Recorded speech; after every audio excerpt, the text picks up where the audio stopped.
તમે જોઈ રહ્યા છો ભરૂચ શહેર સુપર માર્કેટ રૂમટા સ્કૂલ પાસેથી ટ્રાફિક 5 બત્તી તરફનો આ દેખાઈ રહ્યો છે ને હવે જે ટ્રાફિક ચાલશે આગળ વિડીયોમાં જે કંઈ દેખાશે તે સ્ટેશન તરફનો ટ્રાફિક જતો તમને બતાવ્યો. આ જે વિડીયો હવે તમને જે દેખાય છે આ ટ્રાફિક એ સ્ટેશન તરફ જાય છે. આ બધી ગાડીઓ સ્ટેશન તરફ જાય છે અને ટ્રાફિક જો કેટલો ફૂલ ટ્રાફિક છે. આજે 7 જુલાઈ છે 2025. ભરૂચ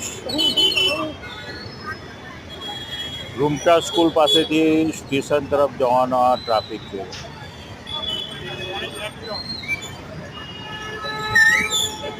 તમે જોઈ રહ્યા છો આ વિડીયોના માધ્યમથી. આ ટ્રાફિક સાંજે 6-7 વાગ્યાનો ટ્રાફિક પાછો થયો છે તે હજુ સુધી બી આ ટ્રાફિક ચાલુ છે. ટ્રાફિક જામ જ છે.